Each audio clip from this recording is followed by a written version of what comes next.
Mysteries to Die For is sponsored by Down and Out Books. Monticello is a dying city.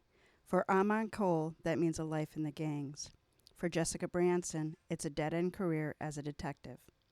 But a pair of murderers revives both of their fortunes as the city drugs lords moves towards war. Inspired by the 87th Precinct and The Wire, Holland Bay by Jim Winter takes us into a world both familiar and new. Check out Holland Bay from Down and Out Books, available now.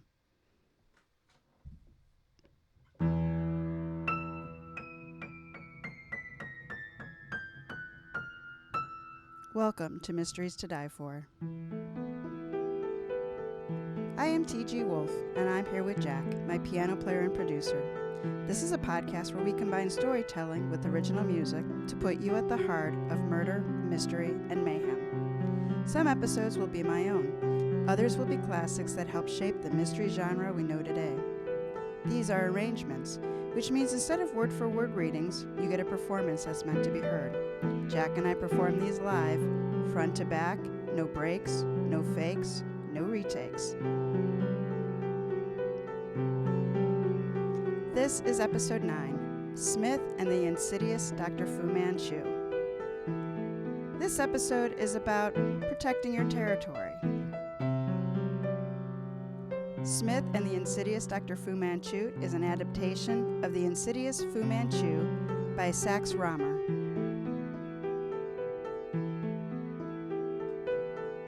Well, Jack, we've had a fun couple of weeks here, haven't we? Seems like we're both juggling everything, which is the excuse that I'm using for, forgetting to write the first half of the show. I will tell listeners that I think Dr. Fu-Manchu is now my favorite bad guy ever. When I started reading the story, it's horribly dated. It is pretty horribly racist. But Dr. Fu-Manchu is freaking awesome. And I think one of the reasons I got into him was as you get into the reason why he's doing the things he's doing, you can really relate to him. Here he is protecting not just his country, but the entire Western civilization. Western or Eastern, I get that mixed up. The Orient against the influences of the British, which, doesn't it seem like every place the British went, they pretty much subjugated people, treated them like they were less than human, and took everything that was good about their country, tobacco, gold, diamonds, whatever. So, I think he's a pretty cool bad guy. Well, that's all the intro we're going to do today. We're going to go right into our story. Jack doesn't have to reset his microphone or anything because he hasn't had to pull away from it. Just to remind people, the two main reasons that we're doing these this way, especially with these original stories, is that they date back to the early 1800s and 1900s, and the text really is a little bit difficult. But the style and length were meant for reading, not for listening, and so by doing adaptations, we get to keep the heart of the story while preserving the groundbreaking narrative. Character names are in the show notes, and we are now ready for Smith and the Insidious Dr. Fu-Manchu.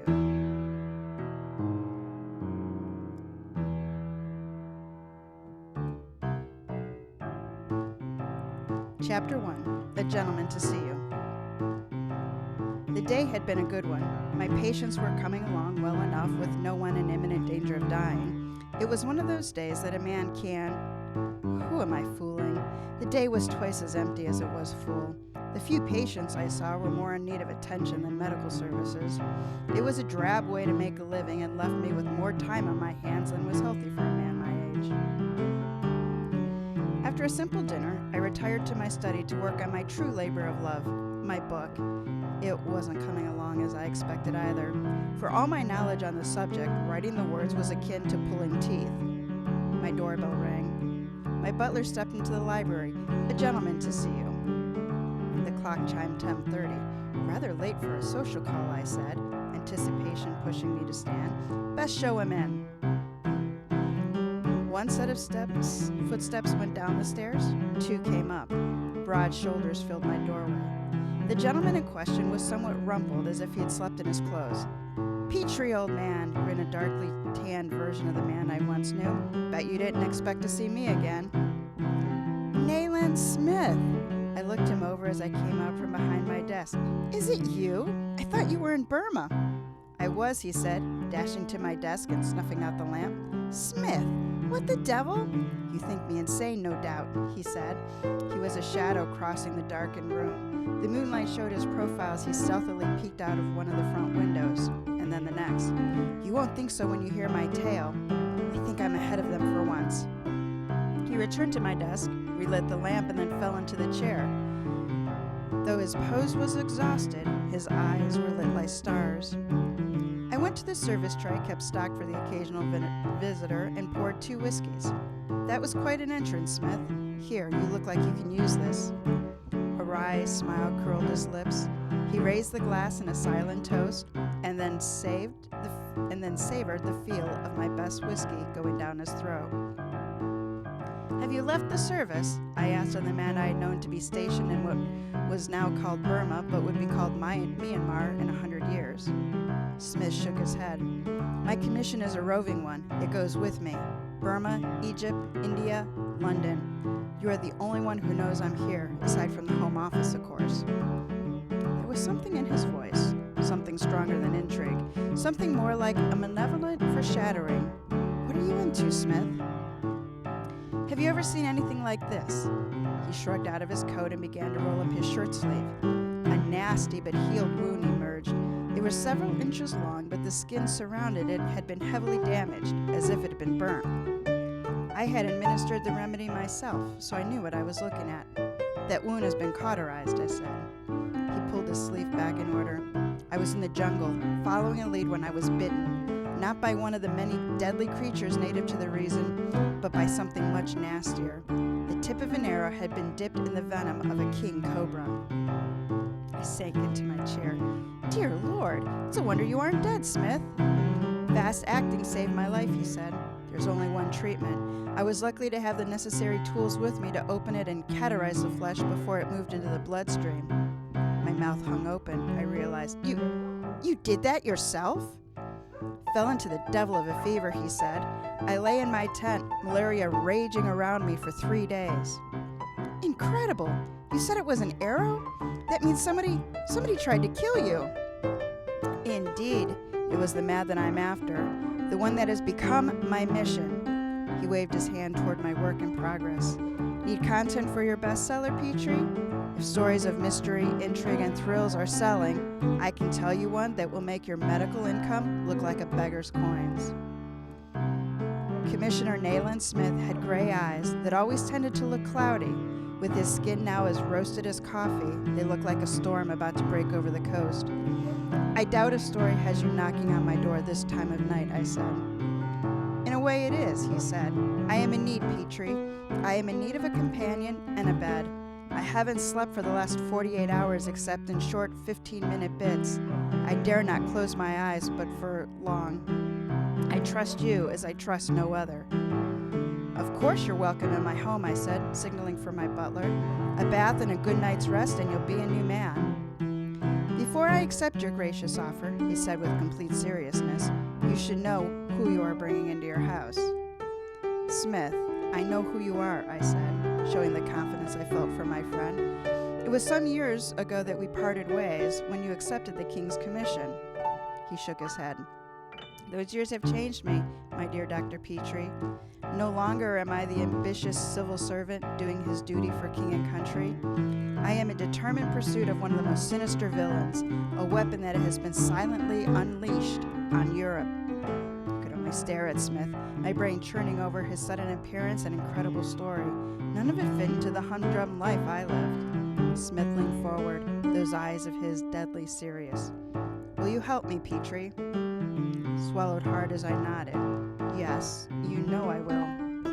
My butler appeared in the doorway, but Smith intervened before I could give him direction. "There is no time to waste." He bounded to his feet and threw back the rest of his whiskey. "We have to go now." "Now," I said. It's nearly 11:30. Really, Smith?" "A man's life is at stake," he said, cutting me off. "I have to warn Sir Crichton Davy. unless he follows my instruction immediately and to the letter, the undertakers may as well begin their work. Sorry about that. I nodded to my butler. Our coats and our hats, I said. We should take a taxi, Smith said, following on my butler's coattails. We must press the advantage while we have it.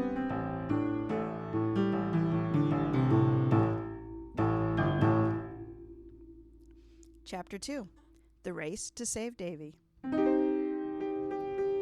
On the strength of Smith's urging and his purse, the taxi driver pressed through the crowded streets.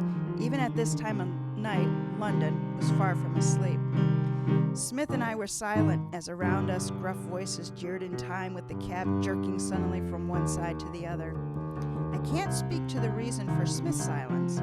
For myself, I had some doubt that all this was real. My life was predictable, simple.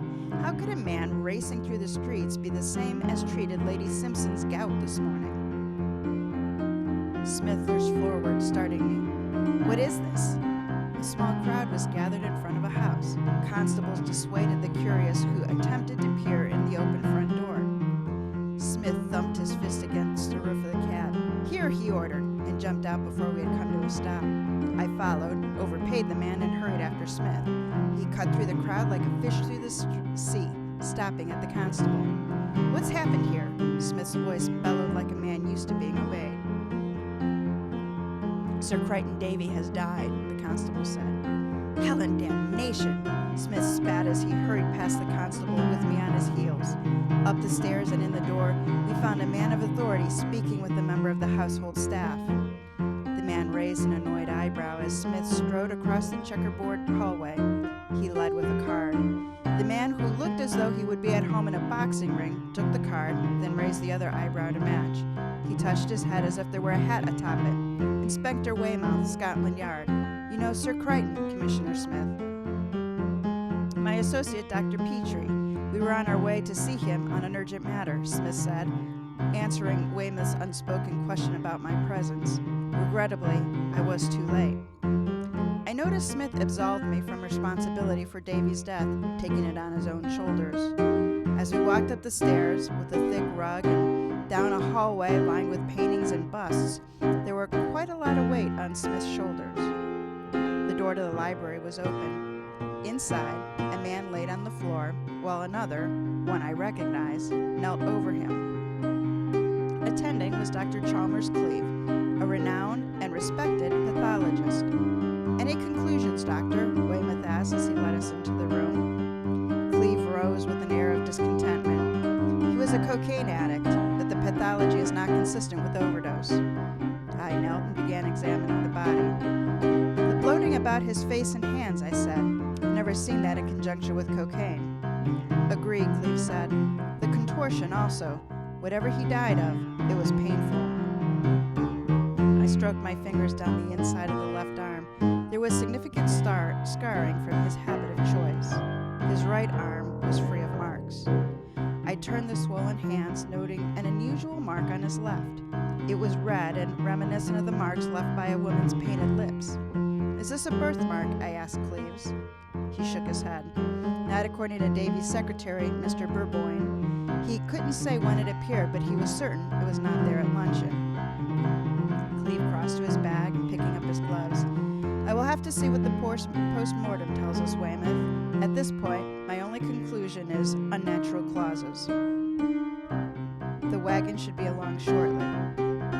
Thank you, Doctor. I look forward to your report. Weymouth waved in the direction of the constable that had just arrived. Mr. Burboyne, you are Sir Crichton's secretary? Yes, he said, his gaze magnetically drawn to the shell of his employer. For the last several years. Take us through this evening, Weymouth ordered. It is our custom to work for a few hours after dinner. Sir Crichton worked in his study and I here in the library. Burboyne indicated the connecting door. We began around 9, which is also usual. It was 10:30 when Sir Crichton threw open the door and staggered in. His face was red and swollen and his steps were lurching. He fell where he lays. I ran to him, having no idea what to do, but needing to help him. After considerable effort, he said, "The red hand." I called for him, but it was clear he was beyond it all. 10:30, Smith whispered to me. We never had a chance. Weymouth looked up from his notes with a questioning expression. He didn't press Smith, but continued with Burboyne. Is this the only door into the study? And was it closed until 9, or until Sir Davy opened it at 10:30? Burboyne closed his eyes, grounding himself. Yes, it's the only door. The door was closed except for a brief moment around 10:15. A messenger had arrived with an envelope. Sir Crichton accepted and reclosed the door. He opened it 15 minutes later and died.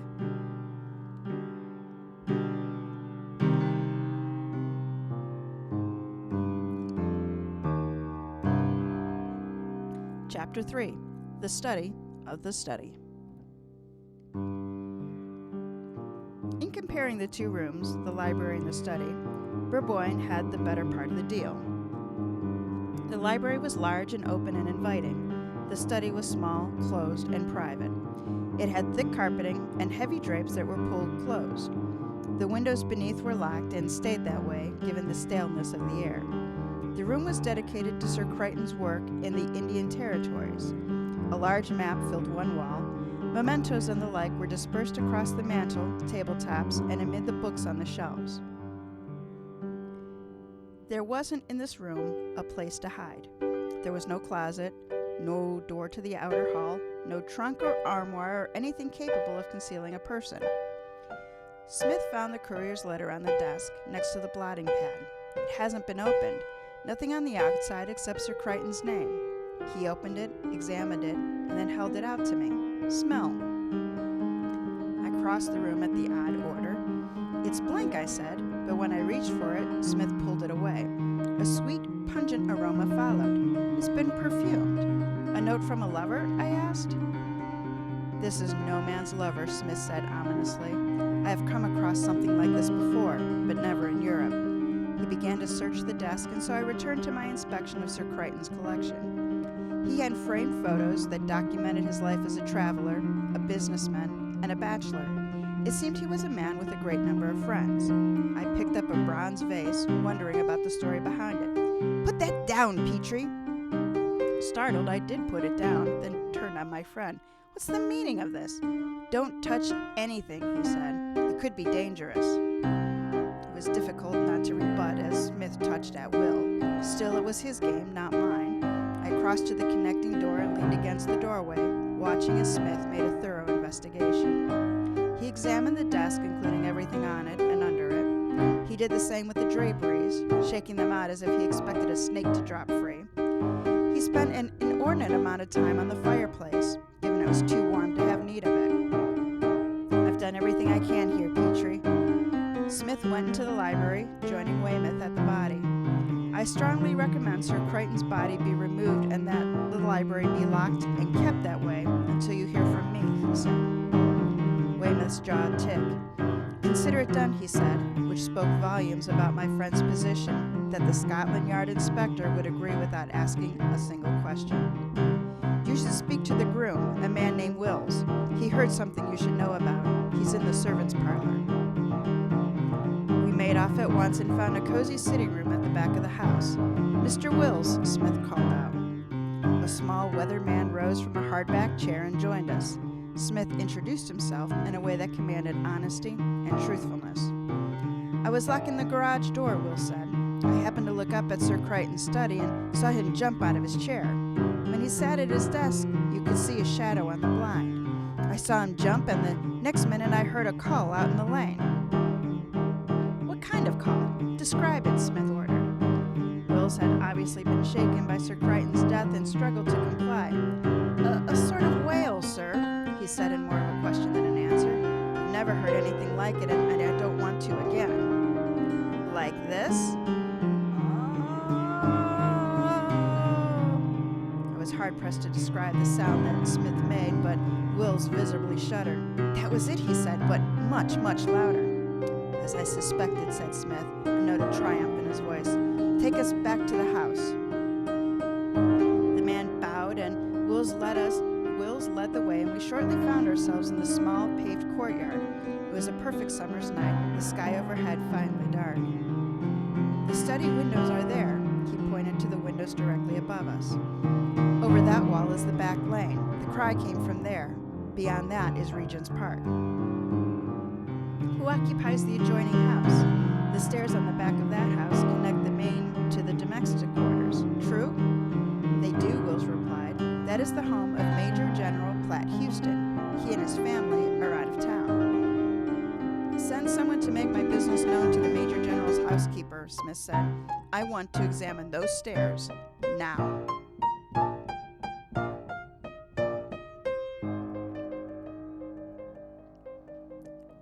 Chapter 4. The Iron Stairs. I was coming to accept that anything Smith said, from wish to order, would happen with nearly the same promptness as if it came from a duke. Shortly after stating his desire to inspect the staircase on the back of the adjoining home, we were standing at the front door, being introduced to the housekeeper. When she stepped back to allow entrance, Smith asked for a moment and took me aside. I want you to stay out here, Petrie. Patrol the square and keep a sharp eye out. Make note of anything unusual, no matter how small. Having given orders, he disappeared into the Major General's home. The crowd that gathered around the cessation of an unnatural death had disbanded. Weymouth had spread the story that Sir Crichton died of natural causes, which was water on the fire of the curious. Knowing the story was just that dominated my thoughts as I patrolled the square. How had Sir Crichton died? His body gave precious few clues. Did Commissioner Nayland Smith know more? Of course he did. What was the meaning of the blank but perfumed letter? Did the committed bachelor have a woman in his life? A touch on the shoulder jolted me from thought. Behind me stood a girl in a hooded opera cloak. The light silk billowed around her in the breeze. The moonlight reflected off the flying material. She stepped back, and I saw her face. Another jolt shocked me. She was by far the most beautiful woman I had ever seen. Her skin was fair and flawless, her eyes and hair dark as the night around us. In the shape of her eyes and the curve of a cheek was an exotic touch. My apologies, she said in a pretty accent. Did not mean to startle you. She laid a slim hand on my arm. Jewels sparkled on her fingers. I bowed to her. It is I who should apologize. I was lost in my thoughts, I said. How can I help you? Her dark eyes were large and questioning. Is it true that Sir Crichton Davy has been murdered? I patted her head comfortingly. He has died, but murder was not the cause, I said, keeping with the public-facing story. But he is. She closed her eyes and moaned quietly, swaying slightly. I hurried an arm around her. Easy, I said. Are you a friend of his? I'm fine, she said, steadying herself, but staying within the circle of my arm. Are you certain? Let me walk with you until you are steady. She looked up at me through those beautifully dark eyes. You say it was not murder, but I think I have some information for the police. Will you give it to whomever you think should see it? One hand disappeared beneath the cloak to reappear with a sealed envelope. We looked at each other for a long moment, neither speaking, neither moving. Then she dropped her chin and hurried off. Abruptly, she stopped and came back to me, her eyes on the ground between us. I would consider it a personal favor, one I would be grateful for. She lifted her chin and our eyes connected with the power of a lightning strike. Once you deliver the envelope, do not go near that person again tonight. This time when she left me, she ran. Too quickly, she was another shadow in the night. Somewhere nearby, a motor started. Behind me, a door slapped smartly against its frame. Smith, the most remarkable thing just happened. I recounted the tale, handing him the envelope. Smith's expression was grave, his eyes darting around the square. He opened the envelope, examined it, and handed it to me. She was a big card to play, he said. The single sheet of paper was blank, yet it was perfumed with the same scent as the one in Sir Crichton's study. What does it mean? For God's sake, Smith, stop leaving me in the dark. I will, old friend, as soon as we are safe, he said. We need a taxi. I was no longer in the mood to humor him, insisting he talked as we walked. What came of the iron stairs, I asked. It was the work of a moment, he said, to use it to gain access to Sir Crichton's roof. I found this lying against the chimney. He pulled something from his pocket and deposited it in my hand. It's a ball of common string, I said. What are these knots for? We arrived at the corner where 3 cabs waited in a line. As we climbed into the front one, something zipped past my ear. It threaded the needle between me and Smith going over the cab. There was no gunshot, but there were also no insects in the night. In, Smith said with a shove. He barked an order to the cabbie and we were off. That was attempt number 1, Petrie. Do not say anything until we are within your walls. The driver didn't notice, and that is the best thing that could have happened to him. I watched out the rear window as the door opened of the cab behind us. The driver pulled out of rank, following in our wheel tracks. Smith, someone just got into another cab. I think we're being followed. We're safe enough until we return home, he said, preparing a pipe. Then we will be in extreme danger. Extreme danger, I echoed. From whom? Damn you, Smith, if I'm going to continue playing this game with you, I must understand the rules. The rules, he repeated, sucking to light the pipe.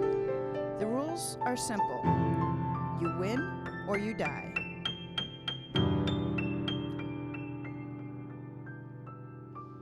All right, Jack, we're already at the part where you get a chance to catch the killer.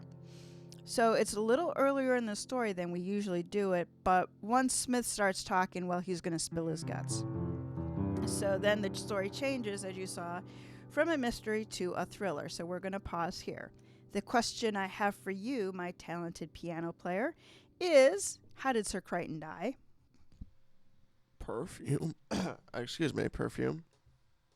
What did you say? Perfume. The perfume killed him? Deadly perfume. Yep. That's my guess. That's your guess? Indeed. I guess we don't really have a lot of other clues. Nope. I will say that the key to it is in the study. Okay. Well, I say perfume. Okay.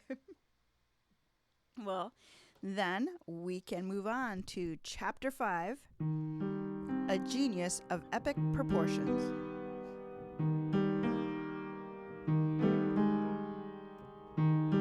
We sank into the armchairs in my rooms, deep glasses of my strongest brandy between us. We were followed, I said, and we did nothing to dissuade their pursuit.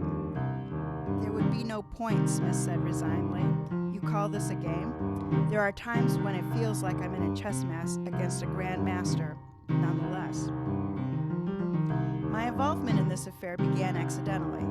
In the course of my responsibilities in Burma, a situation arose that did not sit right with me. It was the death of an Englishman under suspicious circumstances. Many would have written it off to heat stroke, but to do so would have been to ignore facts. So I began to investigate. If I had known where the investigation would take me, would I have done it? He rubbed his face, looking weary for the first time. I don't know. I truly don't. But I suppose it doesn't matter. I have done what I have done. I crossed my leg and forced myself to be patient with him. Monsieur Jules Fernot fell dead in a Paris opera house, Smith said.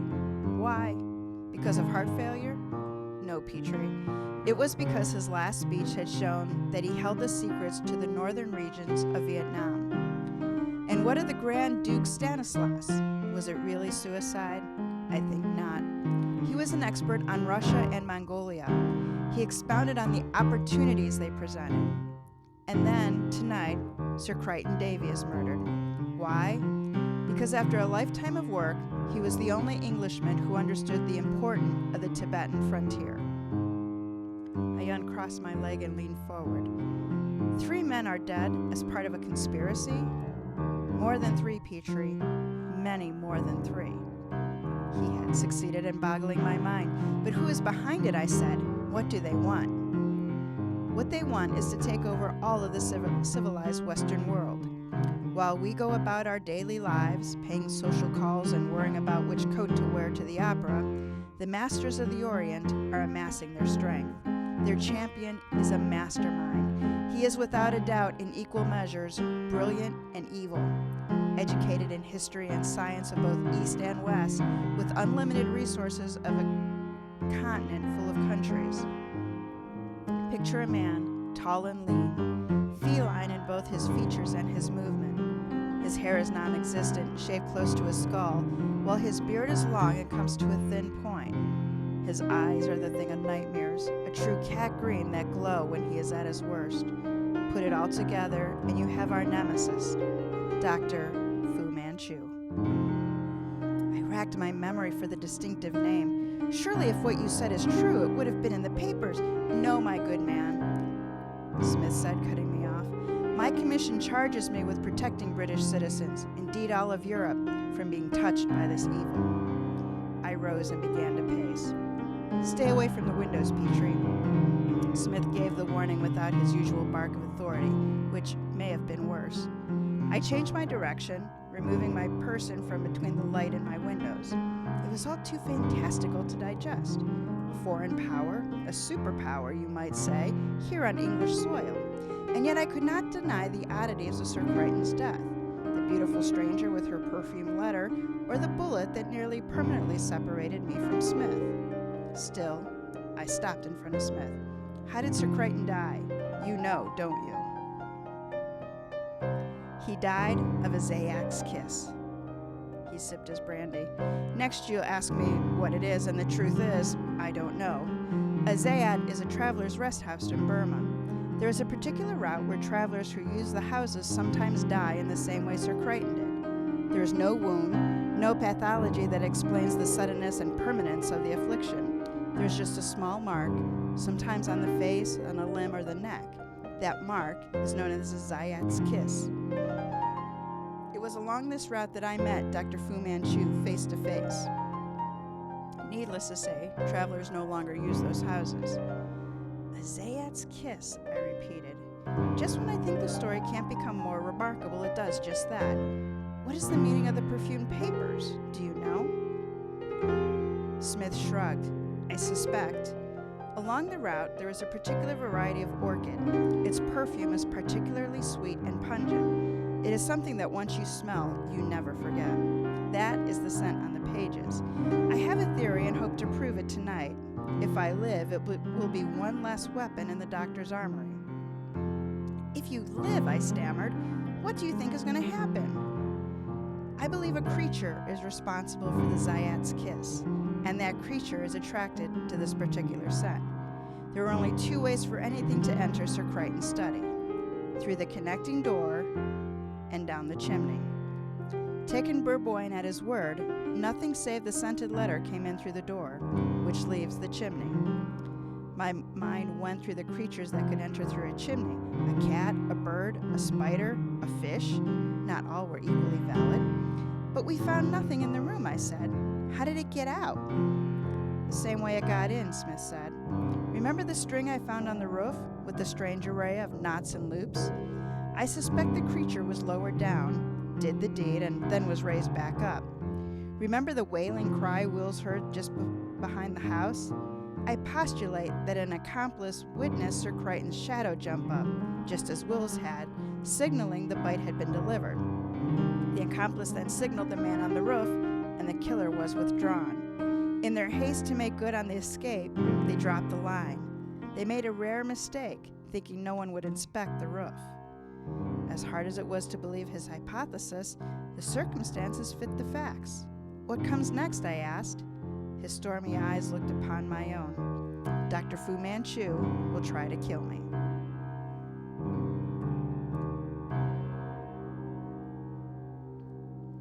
Chapter 6. Dr. Fu-Manchu tries to kill Smith. We created our plan quickly but thoroughly. Both our lives depended upon it because as much of me wanted to do Both of our lives depended upon it because as much as a part of me wanted to run, I could not leave Smith to face the kiss alone. We began by washing all scent of the orchid from our persons with the strength of ammonia. We carefully removed our clothing and redressed in an untinted material. Next, we staged my bedroom. It was a large room at the rear of the house. Smith deemed it was easily accessible for a member of the Indian or Burmese gangs that Fu-Manchu employed. We set up my camping bunk as a bed for Smith, then stuffed both beds with clothing and filler to simulate our prone bodies. Finally, we moved my round table into the center of the room. Next, we made a show of a final drink in the library before extinguishing the light. Now the entirety of the front of my home was dark. Only my bedroom was lit. Again, we made a show of moving about the room, readying for bed. We left the rear western window open, lowering the top of the window down. Our intent was to control our assailant's point of entry, enticing without giving too much of an advantage. Smith carried the open perfume letter with tongs for the fire and set it in the center of the table.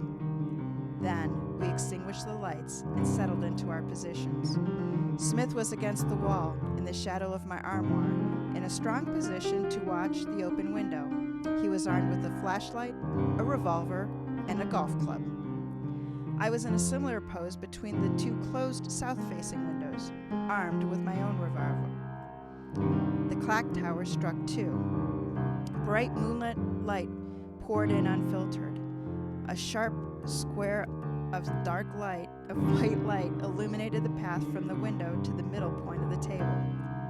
Time stretched out as we sat in silence, feigning sleep for our would-be assassins. The clock struck 2:15. The ivy stirred, a soft rustling of leaves. The sharp line of the window's shadow began to bend, rising in an unnatural way. Inch by inch, something rose above the windowsill. From my vantage, I could only see the shadow on the floor, but I heard Smith inhale sharply and knew he could see the cause. The shadow stilled. I realized it was studying the room, scrutinizing our staging of it. This was the moment of truth. Either he bought it, or... The shadow suddenly lengthened. I couldn't help myself. I had to look. A lithe black form pressed against the window. One hand gripped the lower window, then the other. The body arranged itself within the window frame. One hand relinquished the window, becoming part of the inky shadow. Then it reappeared, holding something. The man made no sound until a soft click. Something dropped to the carpet, and the shadow dropped from the window. "Do not move!" Smith's voice was nearly frantic. "If you value your life, do not move!" He turned on his flashlight and lit up the table. There it was, frantic in its own way to get inside the envelope. It was an insect, a full 6 inches long, with a vivid, enormous, deadly red color. It seemed similar to an ant with its long antenna, but its body was longer and head smaller. Most disturbing was the uncountable number of legs. While I cataloged the giant ant, Smith brought a golf club down on it. I leapt to the window, shoving up the windows and leaning out. A silky thread brushed my hand, and I swept my yard with my revolver. Our assassin was flying down the ivy-colored wall as swiftly as a sailor or a circus performer. He leapt into the shadow of the trees in my garden, never giving me a target. I turned back to the room and turned on the light. Nayland Smith had dropped bonelessly into a chair, an arm over his eyes. The creature had tested even his courage. "It is done for tonight," he said tiredly. "There is no point chasing him. It would only serve to expose ourselves. We will have to be satisfied with knowing the cause of the Zayat's kiss. People will be saved because of what we learn with this first brush with the enemy." I dropped onto my bed, not ready to relinquish my revolver. "His loss is our gain," I said weakly. Smith removed his arm. In his gaze, I saw an unspoken question of my determination to see this through with him. I did not look away. "So it is," he said, "and it puts to rest the mystery of Sir Crichton's last words." "Of course," I said. "He said the red ant, not the red hand." "Indeed," Smith said, "but to think we failed to save him by less than an hour. We will have to be twice as vigilant, thrice as sly, if we're going to thwart the plans of the insidious Dr. Fu-Manchu."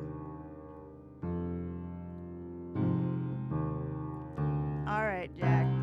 So it wasn't quite the perfume, but you were on the right track.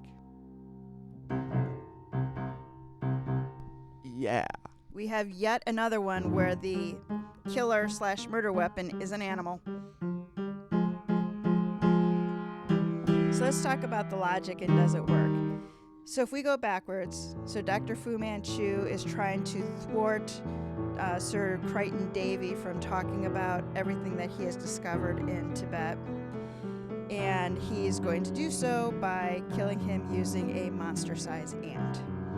I'm actually good with that. There's a good logic there. So he finds out what the guy's routine is. That's probably not that hard to do. And then he has two men approach the house. So at least one climbs to a roof and somehow harnesses up this centipede-like ant, lowers it down the chimney.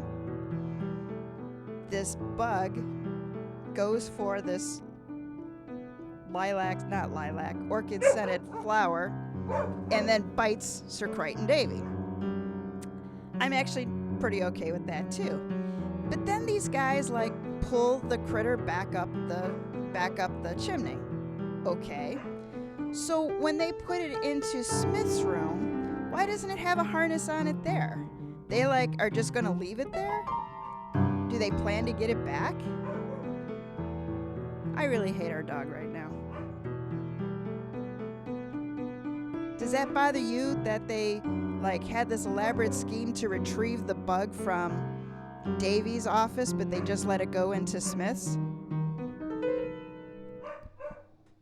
Okay, well, slightly, but also, if he thinks Smith's the only one in the house, why not let the bug in and then just go in and get it? They knew that.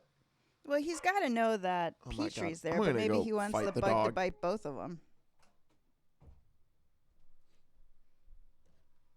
You keep talking, have fun. I'm gonna go fight this thing. Jack's going to go fight our dog, who seems to be thinking that, I don't know, there's an Amazon delivery person or FedEx trying to break into our house. Either way, that's really the problem that I have with this. I think the story itself is pretty cool. We've had animals as killers before, and it always feels slightly like a cheat because who's really going to say, I think it's an exotic African ant or Tibetan ant or Indian whatever it is. But that's not the point.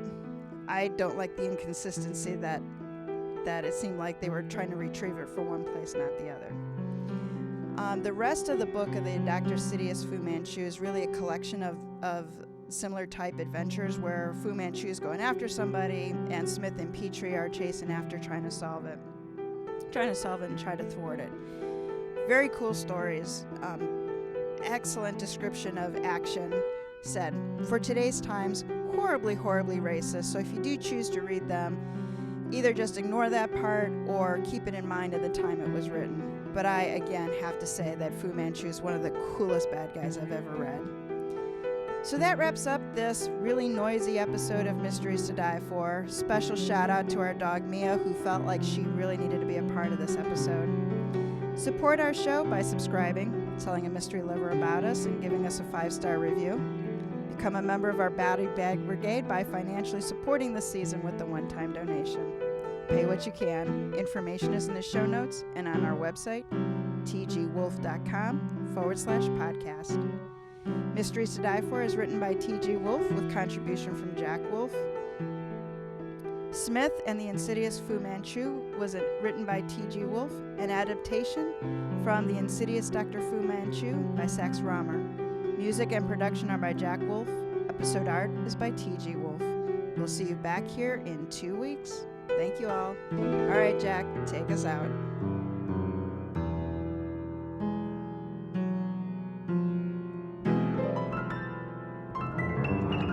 It was about as messy as my reading was. Sorry about that, everybody. I seem to be a little tongue-tied today. Good thing Jack's not finger-tied.